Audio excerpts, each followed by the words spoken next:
na pako, guys. Pero ganyan ang ginawa ko. Ito yung nasa gitna, ano. So, meron pang isa.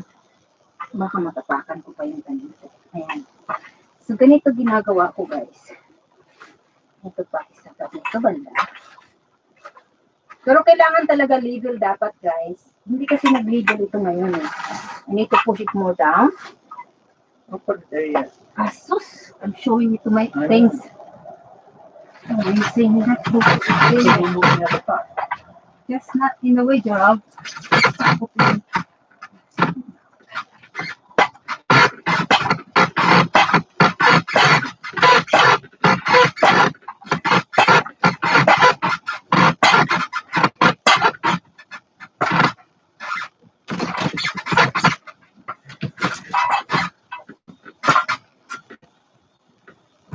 I only have 4 na.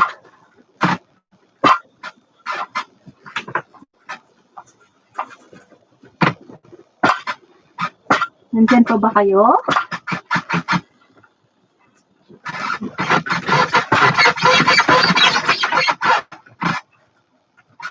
Kailangan ko kasi, pinapako ko kasi ito eh. Magamit talaga ako ng pako. Pinapako ko talaga. So, ganyan siya, guys. Tapos, yung parts na ginagamit ko, napapatong ko dito, malaki. Tinamnan ko na. So, ngayon lang dahil tinamnan ko na, ay hindi ko na siya magagamit. Ito ba? So, nang dahil sa hindi ko na siya magagamit, hindi ko na magagamit dahil tinamnan ko na.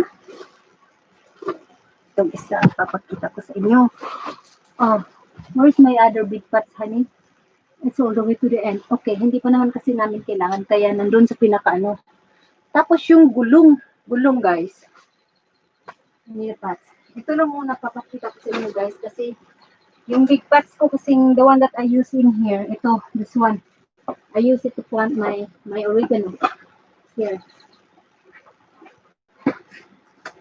Big pots that I used for that one before. Yeah. This is the one. I use it to plant my oregano. So now I can't use it for the purpose of reheating. Then my husband will have to go out and buy a new one. But I have another way. Okay. Okay.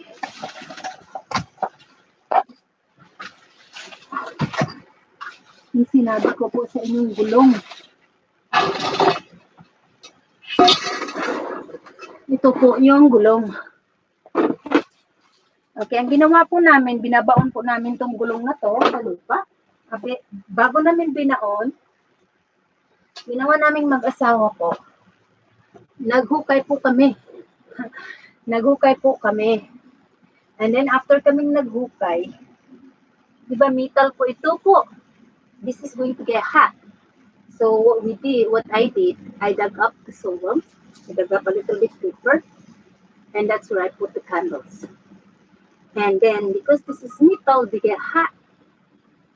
So this is the one I put by the north side. Right in here is the pot, which I put the pot here and in here, and then the cover is gathering all the heat. Ito na lang. This. You can use like this, see?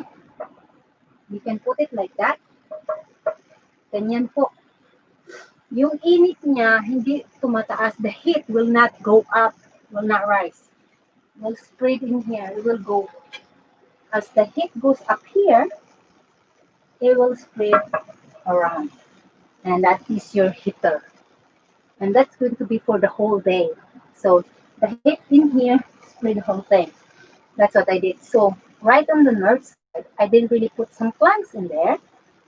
It is because I don't want them to die from the overheating. But they didn't really go overheat because I didn't, I didn't put it so close. And that's how I do it. Oh, wait, it's covered. Sorry. That's how you do it, see? So you put the candles in here. These very big candles will stand for the whole night.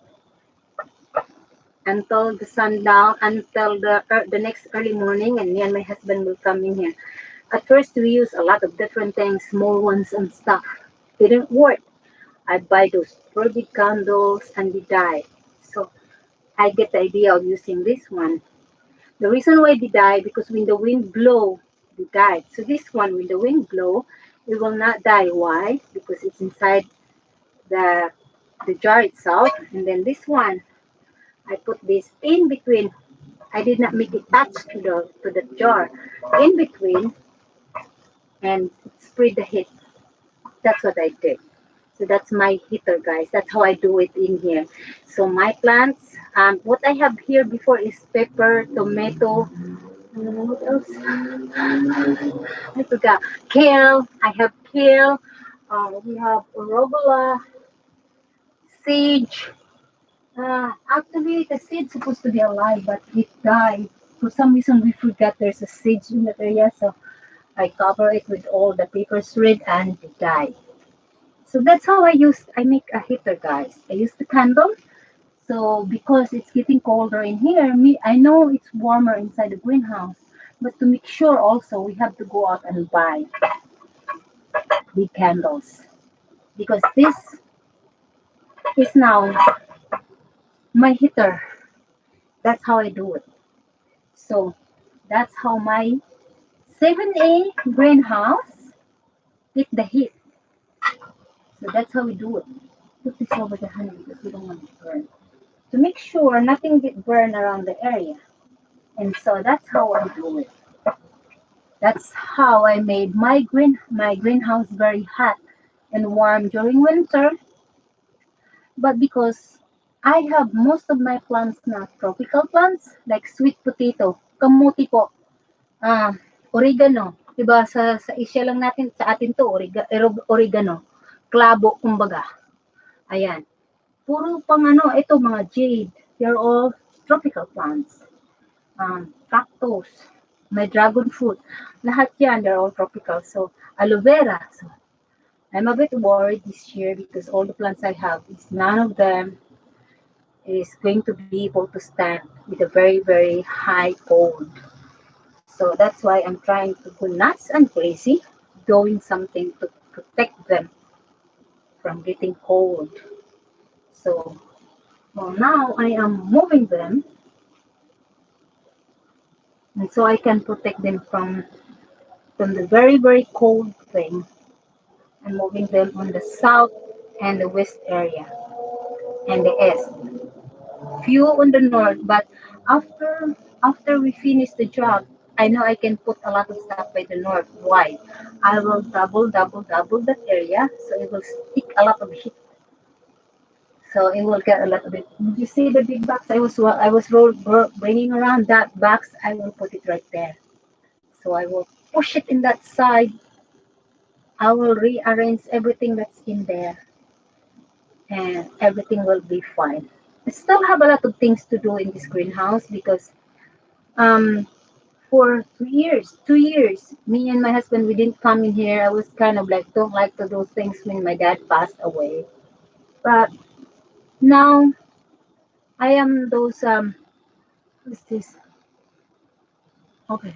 Um okay, so yun, bumalik na naman yung gana ko pong magtanim-tanim. Mahilig po ako kasi sa gulay. Um Yeah, we like vegetables. I like vegetables a lot. I'm a person who eat only seafoods and vegetables. I don't like meat, guys. I'm not a meat person.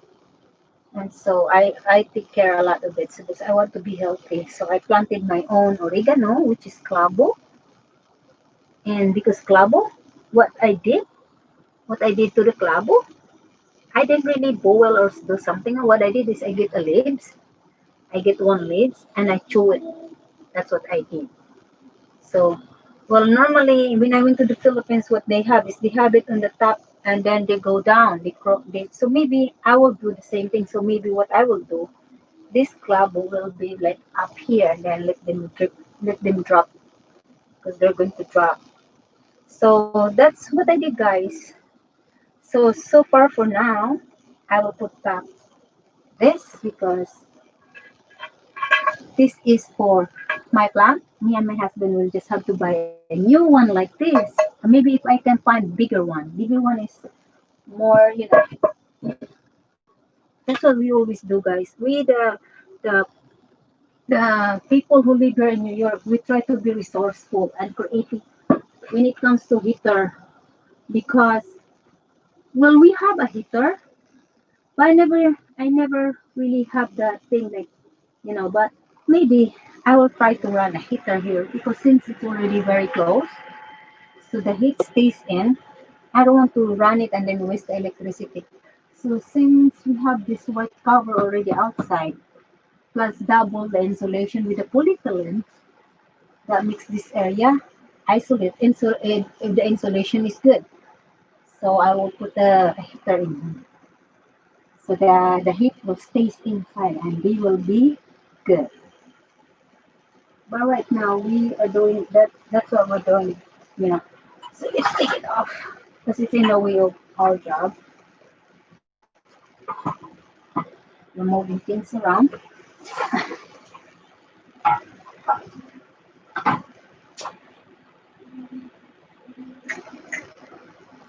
Where's the cover of this, Daddy? Ito, pagkatapos mo ring gamitin yung candle sa loob, pwede mo nang gawing sugar ball. Lagayan mo ng asin. Ayun, yun na siya. Okay. So let's finish one, Daddy. Let me put this away. Ito kasi din, dinadag-up namin. Tapos may pot sa ilalim. Doon kami naglalagay ng init din.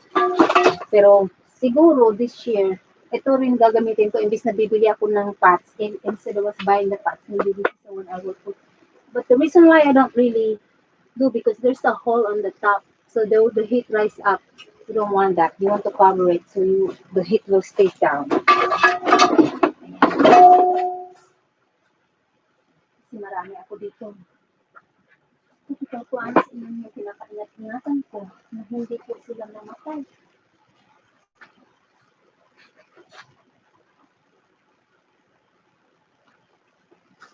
Okay. Ito po. Okay. What is it? Mm-hmm. You can put it right here because we passed it, right? You need a space before you come to the floor.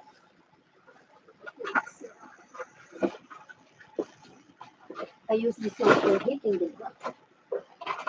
Okay. So let's move this first. Ito siya, nagbibigay na siya sa akin ng bulaklak. Okay. Ay, sorry. Okay. No, this one is in the way. And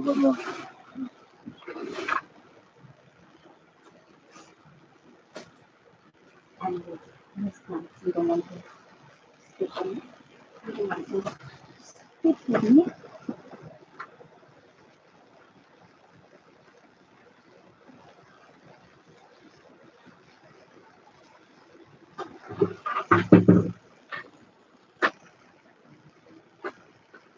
Okay.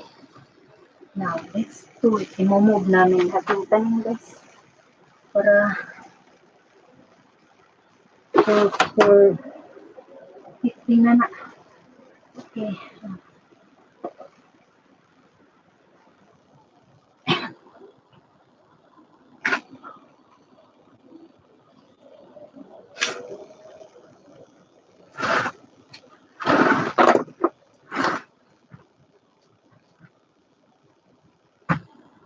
This is seconded ha, because I'm going to charge my cellphone. Baka kasi maubusan ng battery yung cellphone ko. I'm going to charge my cellphone.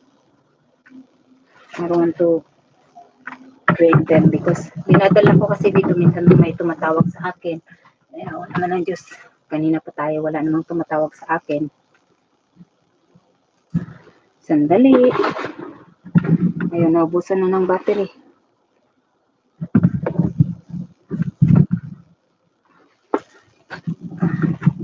Kasi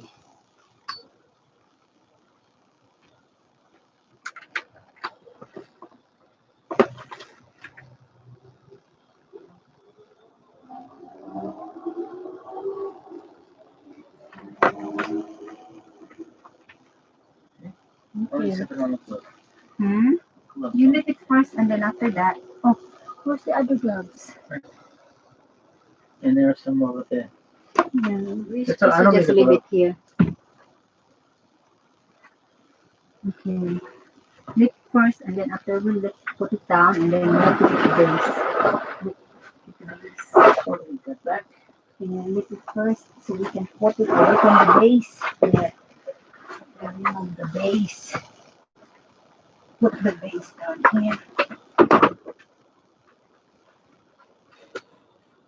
Okay. I need to be able to have two things, but the other one is not.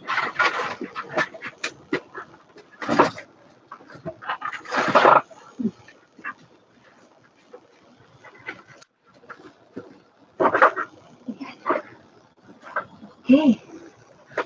Walang hinahin itong glass ko, no? You're going to show me a piece. But my husband okay with it. It's okay. He's willing to share. Are you willing to share, Daddy, right? No. Yeah. You're willing to share.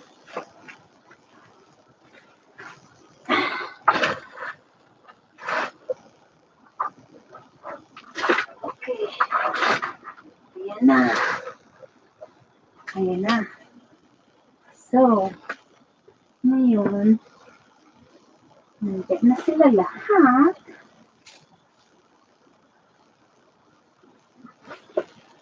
Yeah, so no. No, but because I want some of the plants against there. Move over there. So I have to finish up the thing. So right now, that's okay. Thank you. And go on it and come back later, okay? No, we'll both eat No, together. no. I'm going to finish what I'm doing because I also have I'm doing live also. I will cut it and then turn it back on, guys. Why? Because it seems like it's too long. And if it's too long, Lolo will not allow me to edit it. You can't edit if it's too long. So normally I stop at 3 hours. So let me end up and come back. Okay? If no one else will be here when I come back, that's okay. I will understand, guys. I know you're all busy.